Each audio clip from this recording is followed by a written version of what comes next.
नफरत को मात दे दिया जाए, क्योंकि नफरत और अशांति विकास के लिए बाधा है और माइनॉरिटी के लिए चिंता का विषय सदैव बना रहा है। हम सरकारों से भी जो दूरियां बनाई जा रही हैं कथित तौर पर सांप्रदायिकता और धर्मनिरपेक्षता के नाम पर, हम उसको भी पाटना चाहते हैं। हम ये चाहते हैं कि सांप्रदायिकता और धर्मनिरपेक्षता हमारा मुद्दा ना हो। लोकतंत्र में निर्वाचित सरकार से बड़े समाज के सहभागिता, उनके विकास, उनकी उन्नति तरक्की के लिए सरकार से भी बात का रास्ता निकाला जाए। इसलिए हम लोगों ने ये भी फैसला लिया है कि लगातार प्रधानमंत्री जी से, गृह मंत्री जी से और सांस्कृतिक और धार्मिक संगठनों से, उनके अगुवा से मिलने बैठने डायलॉग करने का कार्यक्रम चलाते रहेंगे, ताकि जो मिसअंडरस्टैंडिंग है उसको पाटा जा सके। ये मुख्य मुद्दा हमारा। लेकिन यहाँ पे अभी एक गाय से मुतालिक बात की गई, गाय को भारत रत्न, गाय को लेकर बहुत सारी भ्रांतियां भारत में रही हैं। स्वतंत्र भारत से पहले राजाओं, महाराजाओं, बाबरनामा, आईने अकबरी इत्यादि इत्यादि सब में इसका जिक्र आता है। गाय एक सांस्कृतिक विरासत है भारत की। भारत की बड़ी आबादी गाय में आस्था रखती है, उसे माता मानती है। उसका सम्मान अल्पसंख्यक समुदाय को करना चाहिए। तो आप भी भारत रत्न देने की मांग से तो Muslim personal law board of India भी चाहती है कि इस भावनाओं का सम्मान करते हुए हमें अपने उन सभी बड़े भाइयों के सम्मान में एक ये भी आवाज लगा दिया हमने। ये कोई बड़ा इशू नहीं है हमारा कि भाई गौ माता को राष्ट्रमाता घोषित किया जाए, तो मांग कर ही रहे हम लोग, साथ में भारत रत्न से अलंकृत कर दिया जाए। तो ये बोर्ड तो बना हुआ था, आपको क्यों जरूरत पड़ गई नया बोर्ड बनाने की?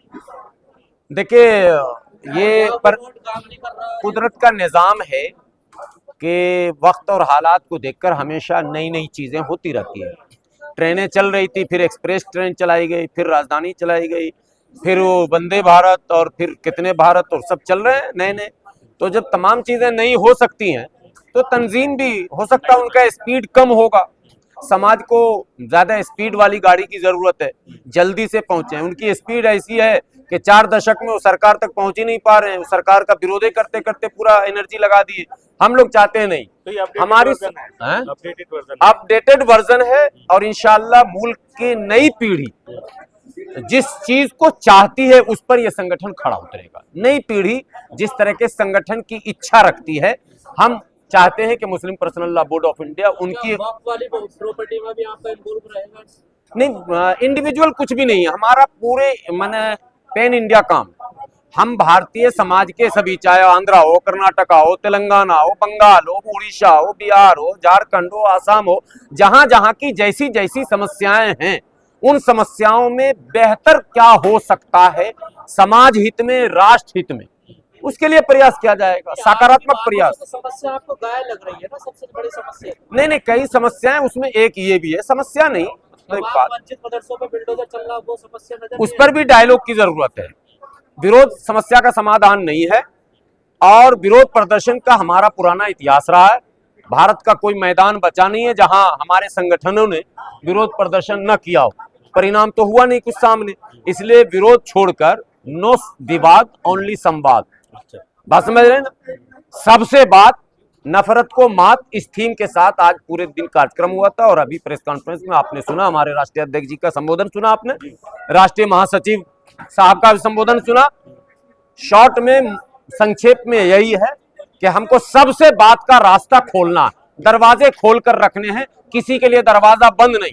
कोई संघ से जुड़े हो, चाहे बजरंग दल से जुड़े हो, चाहे किसी संगठन से जुड़े हो, हम सबसे बात करेंगे। जो गलतफहमियां उनके अंदर, हम उनको दूर करना चाहते हैं, हम उनके नजदीक आना चाहते हैं और सब मिलकर इस देश के निर्माण में, इस देश के तरक्की और विकास में एक साथ काम करना चाहते हैं।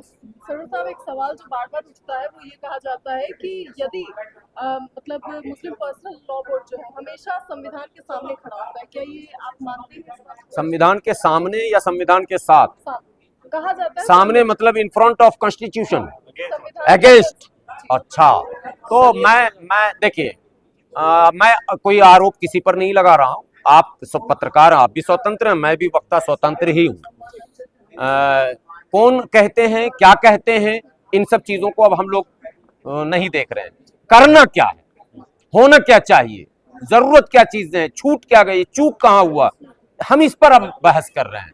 उसने ये किया, उसने वो किया, तो फिर हमारा सालों साल गुजर जाएगा, पूरा समय चला जाएगा इसी में, तुमने नहीं किया, हमने नहीं किया। नहीं, कहाँ कहाँ चूक हुई है पिछले दिनों, हम उस चूक को, जो वैक्यूम है दोनों कम्युनिटी के बीच, जो गैप है दोनों कम्युनिटी के बीच, हालांकि और कम्युनिटी से भी हम बात करना चाहते हैं, हम सिखों से भी बात करेंगे, बौद्धिस्टों से भी बात करेंगे, लेकिन ये दो बड़ी कम्युनिटी का बड़ा जिक्र होता है और पॉलिटिकली इनका इस्तेमाल भी होता है। तो हम इन दो कम्युनिटी के बीच जो गैप है उसको पाटने के लिए स्पेशली काम होगा इसमें। और बाकी संगठन समझे और सरकार समझे, संविधान का विरोध जो करेगा सरकार उससे निपटेगी। हमें उस ऐसा माहौल है देश में, आपको लगता है आपकी बात कोई सुनेगा, जिन्हें समझाने की आप कोशिश कर रहे हैं? नहीं नहीं नहीं, बात हुई ही नहीं है अभी, सब सुनने को तैयार है।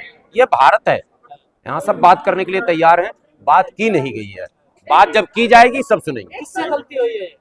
हम लोगों से चूक हुई। यहाँ सवाल ये है कि खान सर क्या थे, खान सर थे, लेकिन सोचिए अचानक से खान सर जो है गिद्ध मीडिया की नजर में, वही गिद्ध मीडिया जो खान सर को पलकों पे बैठाता था, सर आंखों पे बैठाता था, जिसकी आरती उतारता था, वही खान सर फैजल खान बन जाते हैं चंद मिनटों में। अब ये आप कल्पना कर सकते हैं। और अब यहाँ आप सोचना ये बेहद जरूरी है कि आप ये बताइए कि रोशन आनंद सर जो थे, रोशन आनंद सर क्या थे भाई, एक टीचर थे, और कहा जाता है टीचर का कोई धर्म नहीं होता, लेकिन उधर उनके भाई की नेपाल में मृत्यु होती है। अब ये जांच का विषय है कि उनके भाई की जो हत्या हुई है या प्राकृतिक मौत है, ये पुलिस को क्लियर करना है, ये जज कोई नहीं बन सकता। लेकिन कई सारे जो अफसर है, कई सारे जो लोग हैं, वो तो साफ साफ कह रहे भाई खान सर का बहुत बड़े बड़े लोगों से जान पहचान है और उन्होंने ही इस तरीके का हाथ है। अब भाई ये तो जांच का विषय है ना। खान सर भी कह रहे हैं कि भाई आप, इस देश में कोर्ट है, न्यायालय है, सीबीआई है, जांच करे। हाँ। लेकिन सवाल यहाँ ये है हाँ।